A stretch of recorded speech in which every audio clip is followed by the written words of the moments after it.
Radical.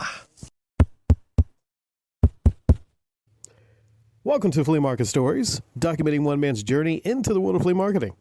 Now, I told you guys and gals I would focus on mostly just the stories, the big stories that develop from the flea market, to be closer to the actual title of this playlist. Well, this is a big story.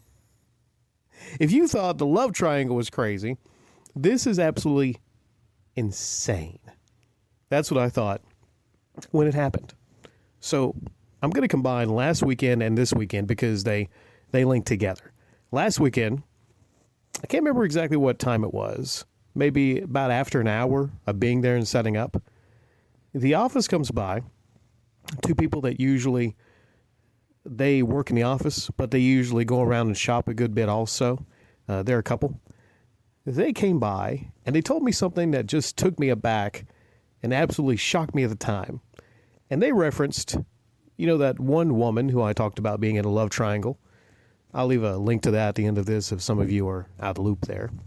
But she basically, her and her family have helped me at the store, and then I sell some things for her. I talked about this love triangle that she was in. Well, she is now firmly with her husband, which is a good thing.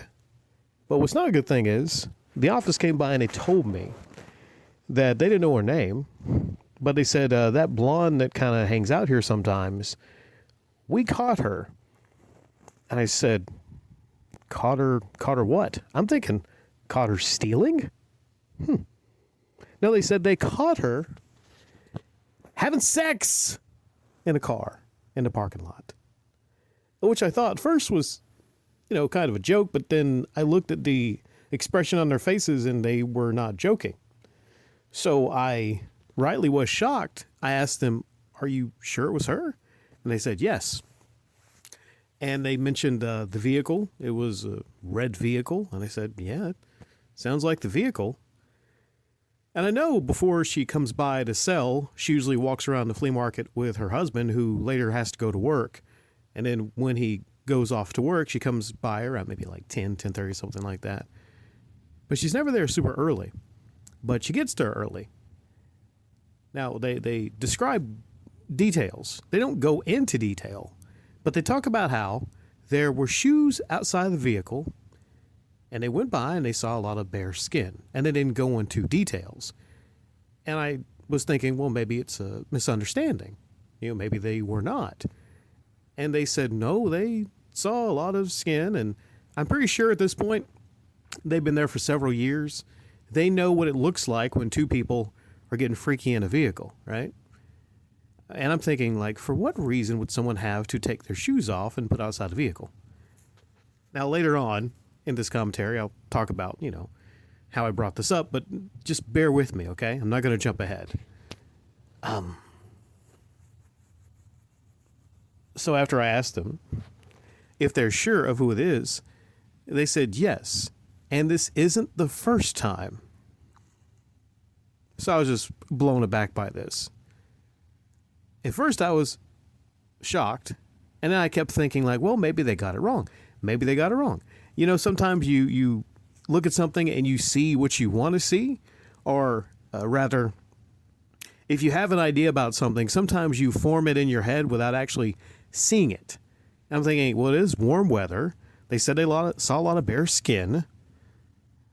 But sometimes if two people are sure of something, then they're sure of it.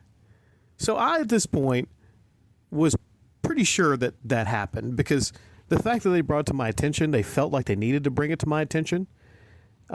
Also, I figure in my role in that, they brought to my attention, they had not talked to her about it. So I was put in this position. I'm just trying to run a fucking business here. I'm just trying to sell video games. I'm put in a position to where someone that is linked to me, and I was acting shocked. They didn't imply that maybe I was having sex with her there too, because they never saw that. But I was shocked. I didn't have to act like I was shocked because I was shocked. I'm put in a situation to where I've got to deal with now talking to her because I promised them that I would pass that along. I figured that was the best move because she's a nice person. I didn't want them to have to bring it up to her. Okay. She's a nice person. Maybe she is just a sexual freak. Possibly. It could be the case. I mean, she's already like in a love triangle. She constantly brings me comics and books that are mature. So I can see it.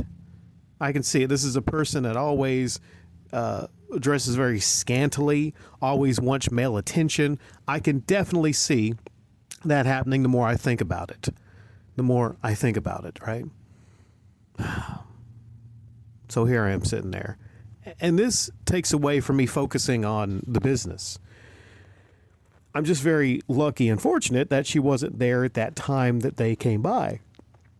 I'm very fortunate that she wasn't there as they were explaining this. She came there shortly after there, though. Not right after, but shortly thereafter. As I'm mulling this over, I have to go to the right with them to talk about it and whisper to them because the timing is perfect, right? One of her friends, a guy that he recently had like a hip operation. He had trouble walking, and she would sometimes help him walk around the flea market. This person usually looks at my comic books. Comic books were on the far left end of the table. I was to the far right end, where the DVDs were. And I was trying to talk to them, but he has really good hearing, so he overheard, but he didn't hear who it was. Thankfully, he didn't hear who it was. But of course, when he saw her before she came, guess what he mentioned? He mentioned that the office were there and asking about someone in a vehicle getting busy, right? So almost after she gets there, she brings it up, which is key here, right? That's key. This is the key part of all of this, because I was about to say, okay, I'm sure they misunderstood things. I'm sure she wouldn't be, even with as freaky as she is, I'm sure she wouldn't be stupid enough to be out there in the open parking lot porking her husband. I'm sure she wouldn't be stupid enough. And they live together in the house. Also, I left this out. They bring up the possibility that she's a voyeur, which is people that basically like people to watch.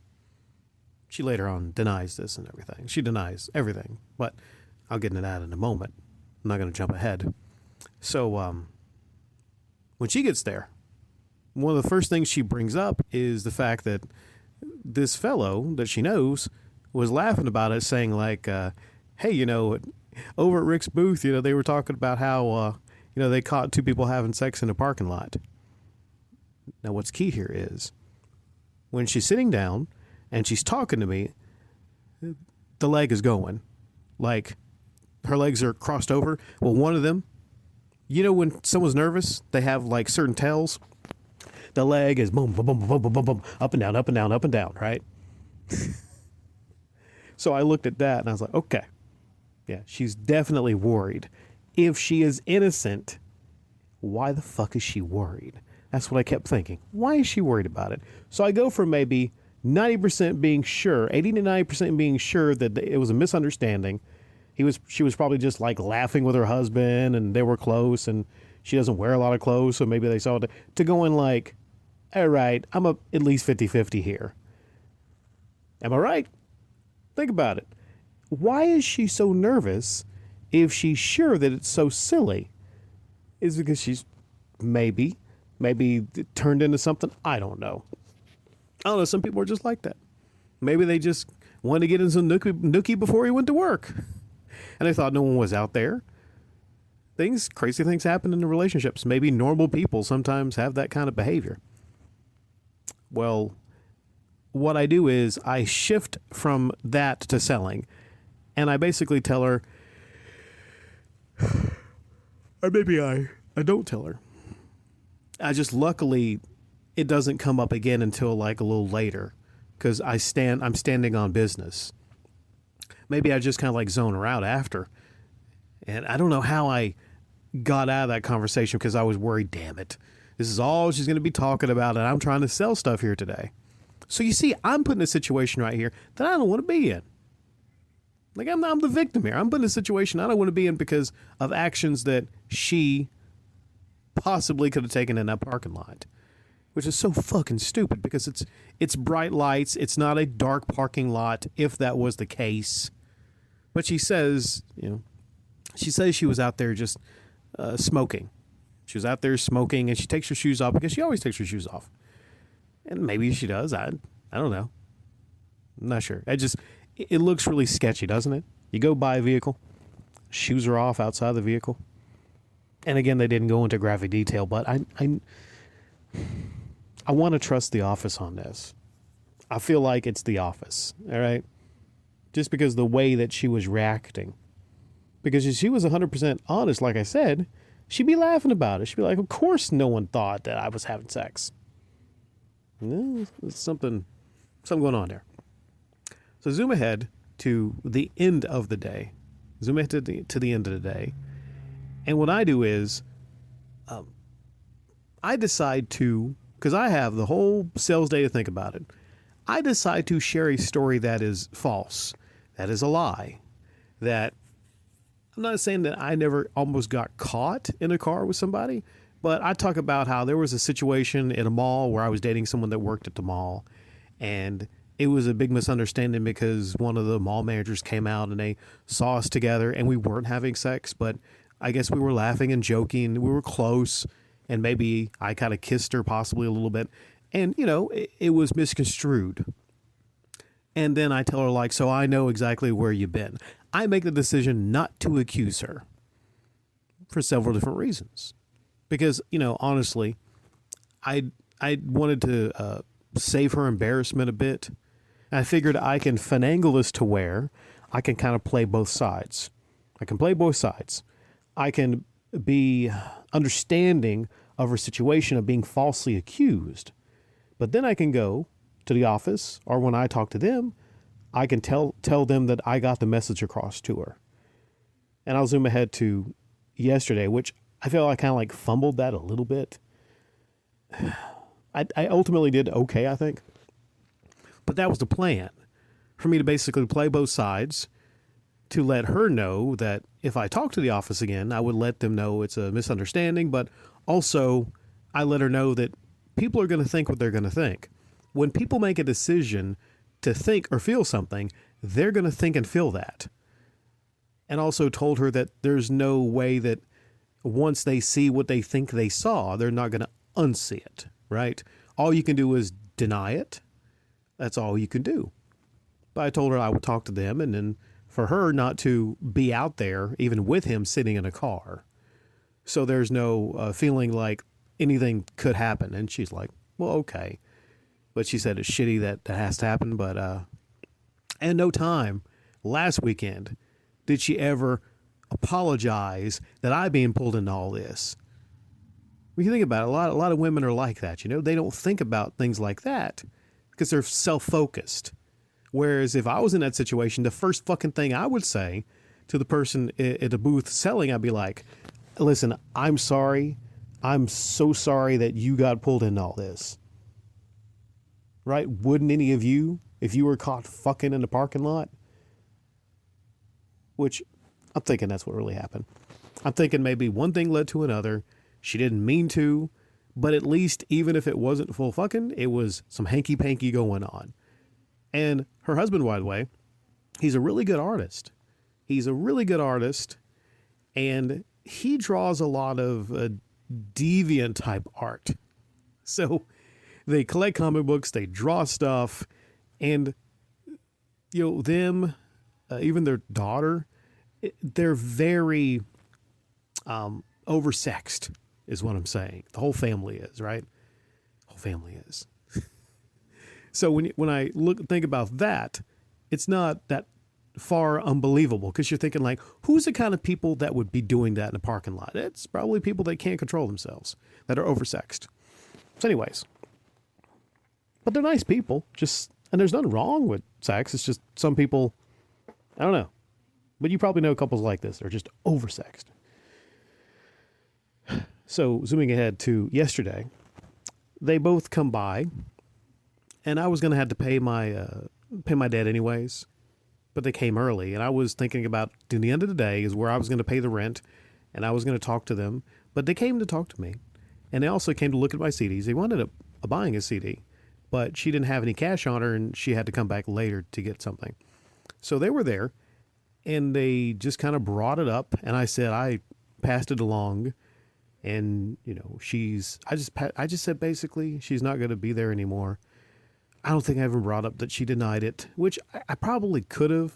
Oh, I think I did briefly. But after they did not believe it, I kind of switched and I sided with them a little bit, but I didn't go all the way. I still was like, I acted kind of confused in the situation because I didn't, again, like I'm playing both sides here. Playing both sides. This is the decision I made. I think it's the right decision considering everything. So, thankfully she was not there when they stopped by and they said emphatically, well, they weren't over there today. So mission accomplished. They were just happy that they weren't over there today. So they leave and they come back about maybe 10 minutes later. But before they come back, maybe like 15, 20 minutes later, possibly, she had gotten there. And what was really cool was she walked away for like a second to go somewhere, but it was almost perfect timing. When they came back, she didn't see that they came back until they were leaving. And that's when I brought them the CD. It was like a TV CD, TV themes. And they had like a game that they were going to play, like a quiz game or something. You know, which it's like Jetsons, Flintstones, all kind of like old TV themes. I guess the quiz would be you have a couple seconds to name what TV show or movie this is from, the theme and everything. So she asked me, was that the people from The Office?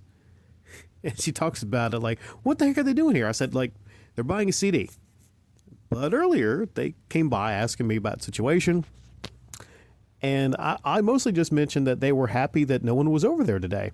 And I turned it into a joke, you know, like jokingly. I'm like, hey, you know, they were happy they didn't catch you and your husband porking over there, huh? You know, and I just kind of like brushed it aside like it was so silly. Because that's what I've decided. That's the situation I've decided to go. I could have went the other situation and say like, listen, yeah, but I didn't want to be that guy. I didn't want to be, you know, mean.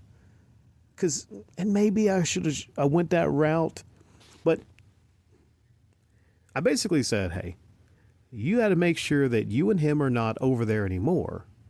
All right. And she said she was smoking over there. She was smoking. They smoke. And I think it was weed they were smoking, right? Because she don't smoke cigarettes. And she says also there's a person at the office, an older woman that smokes also. But technically it's illegal, right? A lot of people look the other way when it comes to weed, but all right. So now I'm thinking of a different element here. I'm like, okay, well, so they have drugs in their vehicle? Uh-huh. Damn. There's another element to it, which I don't know. Like if a cop came by, then, I'm just thinking about the element right here. But anyways, let's get back to the story. So the whole sales day, just like the other sales day, I don't bring it up to the very end. But in the very end, I talk about it. I went into the details of when they came by. And wouldn't you believe it, there's another person that she doesn't know that well, but I know. And he comes by and I sell some games for him. And sometimes we play wrestling games. Some of the wrestling games on 360. He's pretty damn good at it. So I'm happy to actually have somebody that actually knows how to play the game. Because sometimes I get bored and I say, oh, let's do a handicap match. Me and you and another person. Because I'm just so good at those games. So he came by, and thankfully he's kind of stupid. He's kind of slow. But when they were talking to me, it was within earshot. And if he's not completely stupid, he knew that the person they were talking about was her. And he already comes by, and he doesn't really flirt with her, but he's like, hey, sweetheart, you know. So I would hate for him to bring up like, hey, the office came by the other day, and they were talking about, you know, I think you having sex in the parking lot. But he wouldn't. He's not that kind of guy. He's really quiet, actually. So I'm thinking it's kind of funny that there's this guy that comes here regularly, And hopefully because he's stupid, hopefully he just forget it. But if I ever see him like looking at her for a long time and kind of like laughing and grinning, I'm like, okay, well, he knows what's going on over there. One funny thing about this also, well, I mean, maybe it shouldn't be funny because she sounded kind of sad when she said it. Last weekend before she left, she sat down and she was like, they probably think I'm a prostitute. And then I had to reassure, oh, no, I'm sure they know you're not a prostitute because I told them it was your husband. So it's not like she was worried they would think that she would be taking a line of people, outside of the vehicle and everything like that. But it makes you think, like, sometimes you think you know people because I've technically known her and her family for years. And mostly all I've known is they're very nice people. They're very friendly. And for the business, they're very helpful. So I didn't want to break this business partnership because they are great artists and they're great at design. And she actually, she was maybe not one of the managers, but she was really high up in one of the prominent video game stores that's maybe 15, 20 minutes away. And she even, I think, worked at a GameStop before she went there. So she knows the gaming business. She is very skilled when it comes to sales. So she has so many freaking talents. And maybe she showed some of those talents in the parking lot with her husband.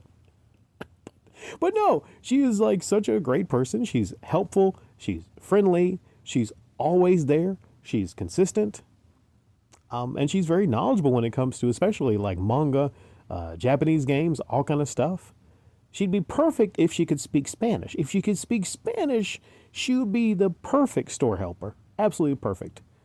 And I'm not going to lie, I'm pretty good at design. I'm pretty good at putting stuff together. You noticed on the channels, I put together like a lot of cool looking thumbnails.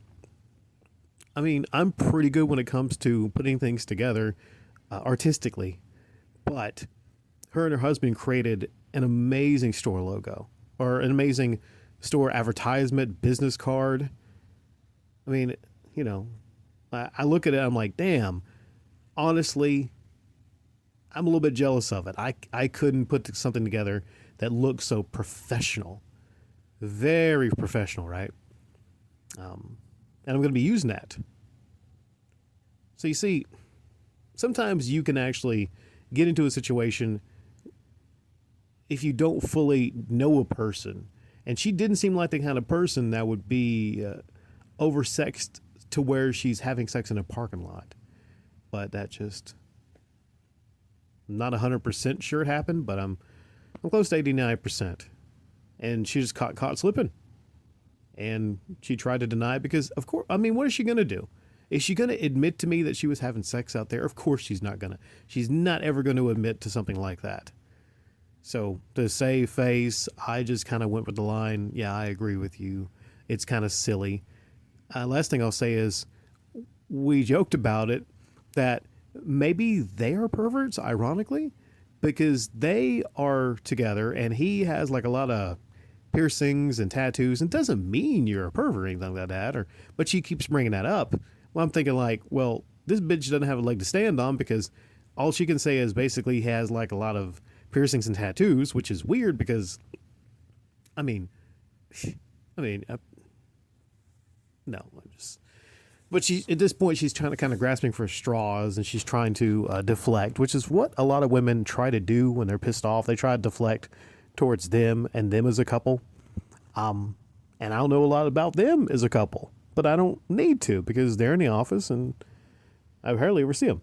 She joked about how they actually went to a friend of hers that is a lesbian. There's several sets of lesbians at the flea market, by the way. I didn't know. So she tells me about all the lesbians, which makes me think, I wonder if she's a little lesbianic. I don't know. She seems to be able to tell me about where all the lesbians are, though. But if they're bi, that's good news because, three-ways and stuff. So she talks about how she was sitting in a car with her lesbian girlfriend, and they were just putting on makeup. And this couple went by really slowly, I guess just to see if they were having sex. So that's another element here. Maybe they are looking around because they want to catch other couples having sex because they would like to see that. And then she joked how perverted they might be, which is a completely different angle on all this I didn't think about. Of course, it's The Office, and they're The Office, so I'm not going to, joke like, hey, you guys might be pervert yourself by trying to find people having sex. I mean, he's told me stories, man. He told me a story once where he went into the men's bathroom, and he saw one set of boots going one way, one set of boots going the other way. Meaning this one dude was sitting on this other dude. I guess he was, they were fucking sitting on the toilet. And what he did was, he took some Windex and he held it over the stall and he kept spraying it on him, going like, hey, stop what you're doing. I mean, imagine that, it's Windex rain coming down and, you're fucking your boyfriend or something like that. He's also said that when they're not there, people have broken in the flea market and they've had like an orgy in the rug building. So there's a lot of debauchery that goes on there, right?